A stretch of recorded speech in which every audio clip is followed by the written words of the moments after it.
आज सबसे पहले हम आपको फ्लैशबैक में लेकर जानना चाहते हैं 16 दिसंबर 2022 को जब राहुल गांधी की भारत जोड़ो यात्रा के 100 दिन पूरे हुए थे, तब जयपुर में उन्होंने एक प्रेस कॉन्फ्रेंस की थी। इसमें राहुल गांधी ने दावा किया था कि पूर्वी लद्दाख में चीन की सेना ने भारत की 2000 वर्ग किलोमीटर जमीन पर अवैध कब्जा कर लिया है और अरुणाचल प्रदेश में भी चीन की सेना भारत के सैनिकों को पीट रही है।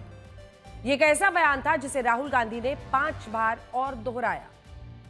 20 अगस्त 2023, 25 अगस्त 2023, 16 सितंबर 2023, 3 फरवरी 2025, 3 फरवरी 2025 और फिर 3 अप्रैल 2025 को भी उन्होंने यही कहा कि लद्दाख में चीन की सेना भारत के अंदर घुस आई है।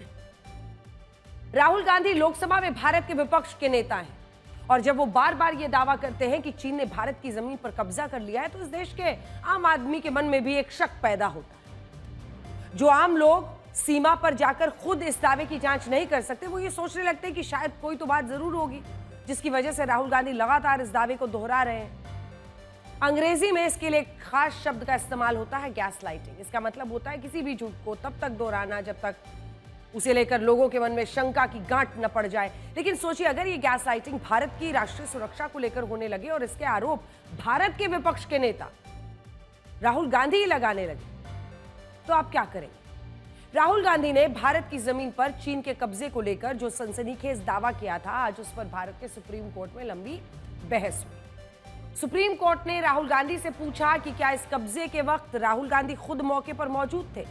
क्या राहुल गांधी के पास इस दावे को साबित करने के लिए कोई सैटेलाइट डेटा है या कोई ऐसी आधिकारिक जानकारी या रिपोर्ट है जिससे वो अपने इस दावे की पुष्टि कर सके? देखिए, मामला संगीन है और अगर इस तरह के सबूत हैं तो यही सबूत कोर्ट में उन्हें पेश करने चाहिए। सुप्रीम कोर्ट ने यह भी कहा कि अगर राहुल गांधी सच्चे भारतीय होते तो वो ऐसा कभी नहीं कहते और अदालत में यह बात भी कही गई कि राहुल गांधी को ये सारी बातें संसद में बोलनी चाहिए, ना कि सोशल मीडिया पर।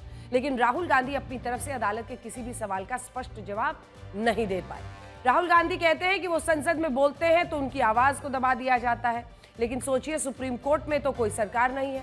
राहुल गांधी के पास पूरा मौका था, उनके वकील के पास पूरा मौका था, वो देश की सबसे बड़ी अदालत में अपने इस दावे को सही साबित करके सरकार को कटघरे में खड़ा कर देते। लेकिन हकीकत में इनमें से किसी भी सवाल पर आज कोई जवाब नहीं आया। उल्टा जब सुप्रीम कोर्ट की बेंच ने यह कहा कि राहुल गांधी सच्चे भारतीय होते तो वो कभी ऐसी बात नहीं कहते, तो इस पर कांग्रेस राहुल गांधी का बचाव करने के लिए एक नई दलील लेकर आई है। कांग्रेस ने यह कहा कि भारत की 2000 वर्ग किलोमीटर जमीन पर कब्जा होने का फिगर राहुल गांधी का नहीं है, बल्कि यह फिगर तो सेना के रिटायर्ड अधिकारियों और लद्दाख के एक प्रतिनिधिमंडल ने चर्चा में बताया था और राहुल गांधी ने वही बातें मीडिया में कही। लेकिन सोचिए, क्या यह दलील काफी है? राहुल गांधी भारत की राष्ट्रीय सुरक्षा को लेकर इतना बड़ा दावा करते हैं और ना सिर्फ दावा करते हैं बल्कि इसे बार बार दोहराते हैं और ऐसे दोहराते हैं कि उनकी भाषा, उनके शब्द, उनके आत्मविश्वास देखकर ऐसा लगता है कि वो जो भी कह रहे हैं पूरे यकीन के साथ कह रहे हैं। लेकिन हकीकत में जब उनके दावों का फैक्ट चेक होता है और वो फैक्ट चेक देश की अदालत करती है, अदालत उनसे इन दावों का सबूत मांगती है, तो वहां पर कुछ नहीं कह पाते। और अगर सेना के पूर्व अधिकारियों पर मीडिया के रिपोर्ट्स के मुताबिक है, तो फिर बार बार अलग अलग आंकड़े कैसे दिए गए? एक बार उन्होंने 1000 स्क्वायर किलोमीटर की बात की, एक बार 4000 किलोमीटर की बात की, फिर 4000 स्क्वायर किलोमीटर की बात की, फिर 2000 स्क्वायर किलोमीटर की और एक बार तो 44,000 स्क्वायर किलोमीटर के कब्जे की बात कर दी।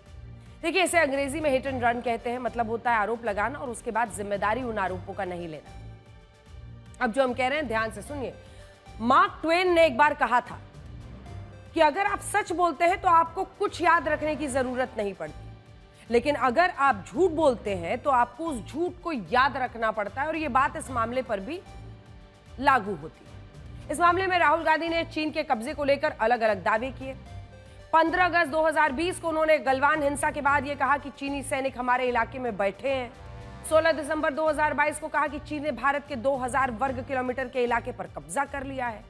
16 सितंबर 2023 को कहा कि चीन ने भारत की जमीन छीनी है। 3 फरवरी 2025 को संसद में उन्होंने अपना ही आंकड़ा बदल दिया और यह कहा कि 2000 नहीं बल्कि 4000 वर्ग किलोमीटर जमीन पर चीन ने कब्जा किया है।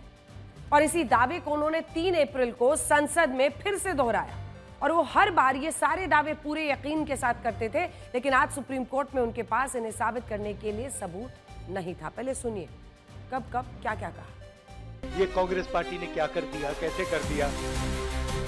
The Prime Minister has denied it, and the army has disagreed with the Prime Minister that China is sitting on 4,000 square kilometers of our land, of our territory.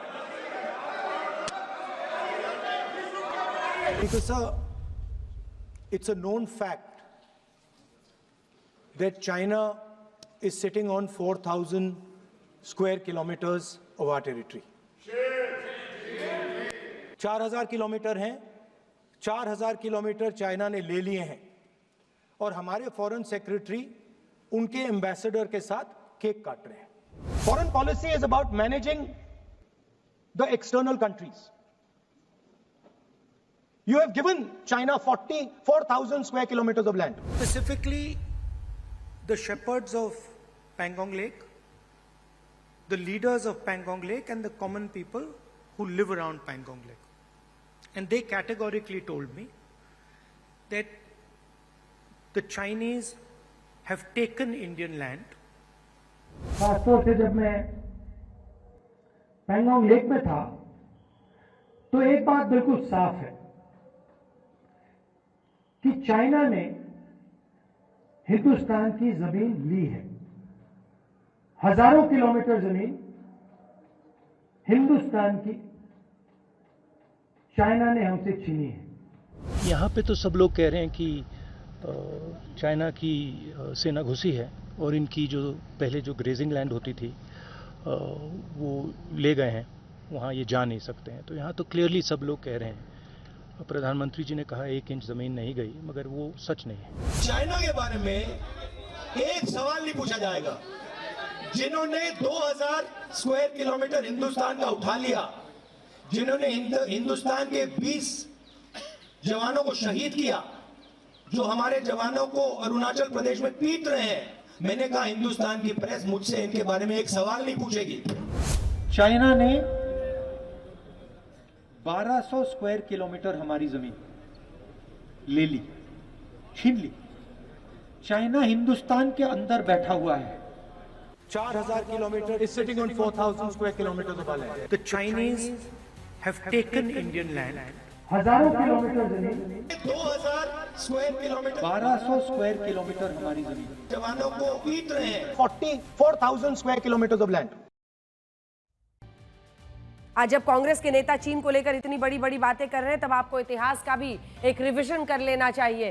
पूर्व प्रधानमंत्री राजीव गांधी की हत्या के बाद जिस राजीव गांधी फाउंडेशन की स्थापना हुई थी और जिसकी चेयरपर्सन आज भी सोनिया गांधी है, उसे यूपीए की सरकार में चीन की एक एम्बेसी से 3 साल में 1 करोड़ 35 लाख रुपए का चंदा मिला था।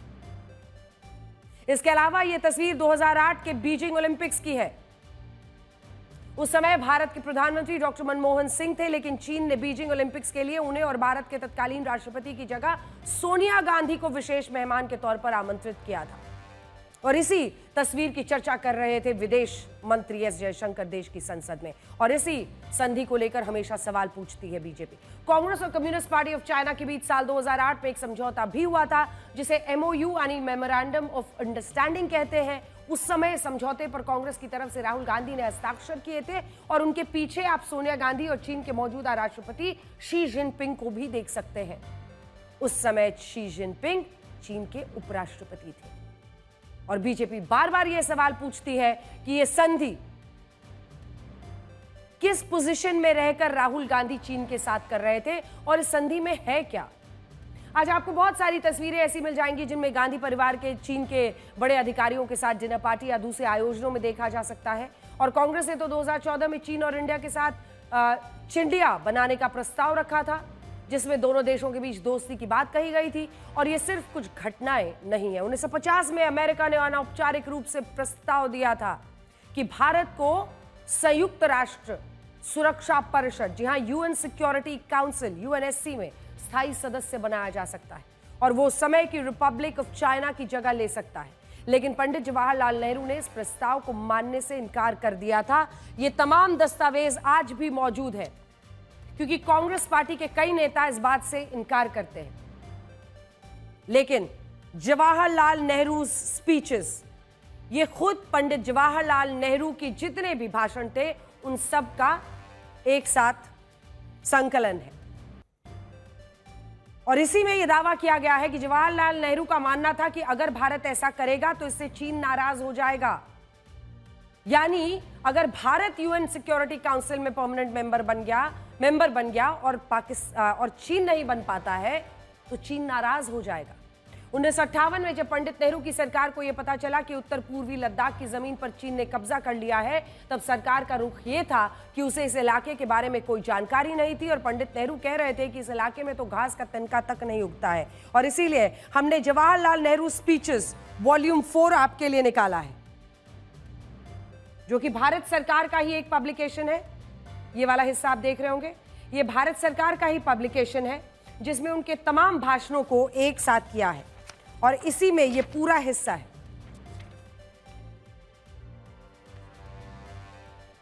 Reply to debate in Rajya Sabha September 10, 1959। अब देखिए यहीं पर ये वाली जो आप देख रहे हैं ये हिस्सा, इसी के बाद ये जो ब्लेड ऑफ ग्रास वाली बात है वो यहीं पर आती है।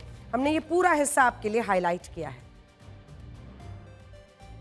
जिसमें व्हेन वी डिस्कवर्ड 1958 में, जब एक साल पहले हमें पता चला कि एक नई सड़क बन गई है येचेंग में, north east corner of Ladakh में, तो हम परेशान हुए।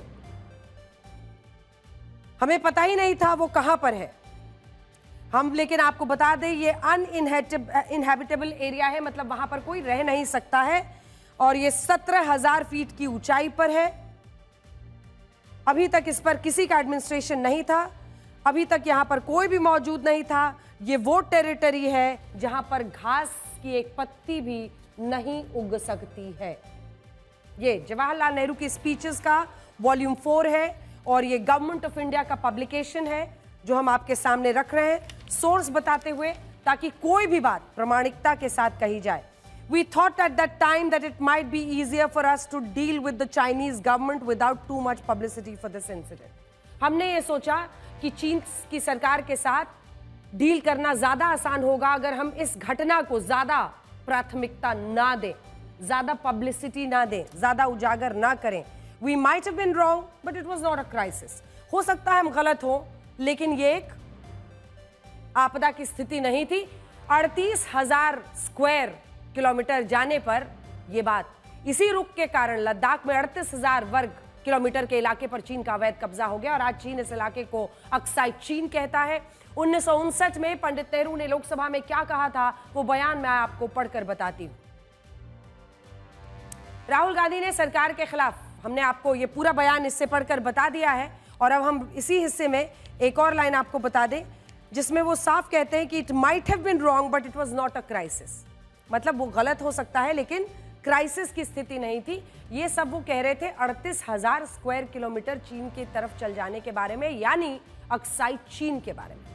राहुल गांधी ने सरकार के खिलाफ जिन मुद्दों को प्रमुखता से उठाया है उनमें चीन का मुद्दा सबसे ऊपर है। लेकिन एक तथ्य यह भी है कि राहुल गांधी 1-2 बार नहीं बल्कि 8 बार चीन की तारीफ कर चुके हैं, जबकि चीन भारत का दुश्मन नंबर 1 है। सबसे अच्छा लोकतंत्र वही होता है जहां सरकार के साथ विपक्ष भी जिम्मेदारी दिखाए, धारदार सवाल पूछे। अगर सत्ता पक्ष विपक्ष दोनों राजनीति करें और इस तरह की बयानबाजी हो तो इसे सही नहीं ठहराया जा सकता। जहां बात देश की सेना की हो, जहां पर बात भारत की हो, वहां पर जिम्मेदारी निभानी जरूरी है। आप खुद सोचिए कि हमारे देश के जो जवान सीमा पर इस देश की सुरक्षा कर रहे हैं, जब इस तरह के झूठे दावे सुनते होंगे कि चीन ने भारत की जमीन पर कब्जा कर लिया है, जब 44,000 स्क्वायर किलोमीटर तक कहा जा रहा है, तो उनके मनोबल पर इसका क्या असर होता है? ये मामला राष्ट्रीय सुरक्षा का है। हम तो यही चाहेंगे कि राहुल गांधी सुप्रीम कोर्ट की इन बातों पर जरूर विचार करें और कोई नेता उन्हें ऐसे मुद्दे पर प्रेस कॉन्फ्रेंस करने के लिए कहता है तो वो ऐसा करने से बचे, क्योंकि इससे उनकी विश्वसनीयता पर सवाल उठते हैं। और अगर वो प्रेस कॉन्फ्रेंस करते हैं तो उस प्रेस कॉन्फ्रेंस में उन्हें तमाम सबूत पूरे देश के सामने रखने चाहिए, क्योंकि इससे फिर कोर्ट ने जो कहा है वो पूरी बाजी पलट जाएगी और उनकी बातें सच हो जाएंगी। इंतजार रहेगा।